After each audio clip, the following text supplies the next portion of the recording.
Hello, this is the Group 4 HEV Modeling Assignment 2 update for Dynamic Systems. We have some important updates since we last talked to you. We switched to an all-electric vehicle designed to limit the scope of the project, so it was doable on the timescale we had. We've worked on several report sections. We've developed a model from the electric motor to the velocity output.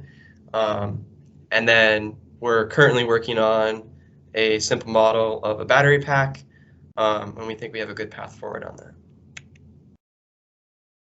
As far as the report goes, you should be able to hear me. Sure. No worries. As far as the report goes, we've made some good progress on section 1, just going through professional and social implications for the project. We have the first section 1.1 done, and then the next 3 sections in section 1 are currently in progress. We've decided to hold off on section 2 until we can get the whole team on the same page as far as actually modeling our system. So for the modeling of the system, we've put together our governing equations of the forces that will be acting on the car. We'll have a force from drag when the car is driving, gravitational force relative to the car being on a slope, and then the force from friction where the car will be touching the ground with the wheels. And then we also have added weight from the motion of like tires and things spinning in the car. So these are the equations that are used to govern look at that stuff. And then this is the novelty of this project is the battery model we're introducing. There's a lot of complexity, and I'm going to try to cover a lot of stuff in a very short amount of time. So when you look at a normal battery, if you're a battery producer, you know everything that goes into it, and you can model it very accurately from first principle perspectives. But when you're a battery pack designer, usually you don't know everything about what's going on inside the batteries, because a lot of times it's proprietary.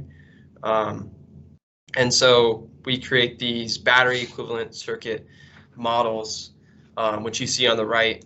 And in this model, we essentially use the capacitor, resistor, parallel parts of the circuit to model any non-linearities in the voltage profile relative to a constant charge or discharge input. And we use the resistor that's on its own to model instantaneous changes when you start pulling current from the battery.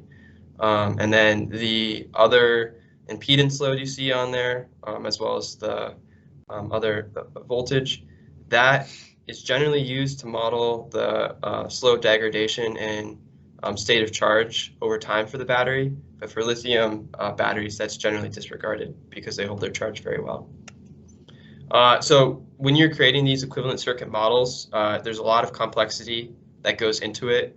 Essentially, you have to have a physical system, so your circuit, and then you need to have experimental data that takes the state of charge or how charged the battery is for the battery, and you need to have that data at different temperatures and for different charge and discharge rates. And then you can create a physical model in Simscape, which is similar to Simulink, but instead of transfer functions, you actually write the real governing equations, such as like voltage or V equals IR for resistor. And then you can use MathWorks to do curve fitting for all these different scenarios, and you're going to get a bunch of coefficients or a bunch of values for the equivalent circuit model that you saw on the previous page. And when you run this curve fitting for the various temperatures and charge settings, you now have a discrete set of values for every subcase. So like every temperature, charge, discharge, state of charge, every unique setting, a combination of those parameters has its own unique EM, R0, R1, and so on. So for example, if we disregard charge and discharge and we just look at temperature versus state of charge, you can see that the state of charge, or you can see that the value for the EM, or the open circuit voltage of the battery, varies with both temperature and state of charge non-linearly, but you can also see its discrete data. And realize that for every one of those values for EM that you see, there's unique values for C1, R1, and all those other values in the circuit. So modeling a single battery is extremely experiment heavy. Some simplifications for modeling batteries that we're going to make in this project is, well, to start with, we're going to use synthetic data from MathWorks, which is essentially, they've done a whole module on creating equivalent circuit models for batteries, and they have available data.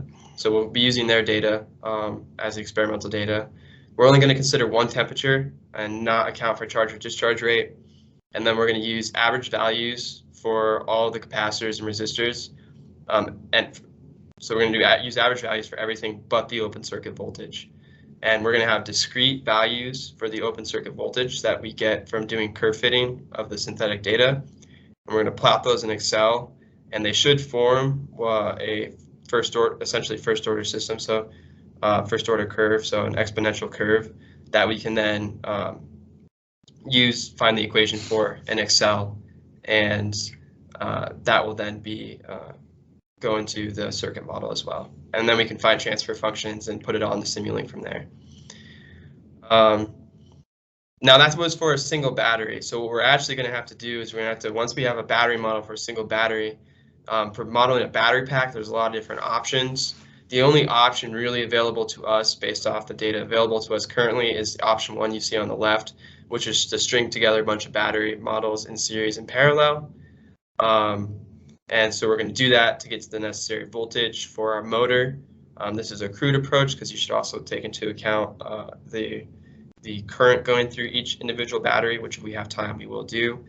And then we're also going to, as another simplification, ignore thermal irregularities. So we're going to assume that the battery pack is a consistent temperature throughout, again, to simplify the model. So the outcome of the battery model is we're going to model a single battery. We're then going to put them in series and parallel, and the transfer functions will be multiplied and added accordingly. And then we're going to put that transfer function into our Simulink model, and eventually the battery pack voltage will be a function of state of charge, and that can then be fed into the power converter, which then goes to the motor. So our path forward for the next 2 weeks, we're going to finish the battery model and put together the final model from the battery all the way to the motor. So we need to put together the open model, and then from there model that in Simulink, and then create the closed loop model with controls, and then at the very end perform the stability analysis of the system. Thank you.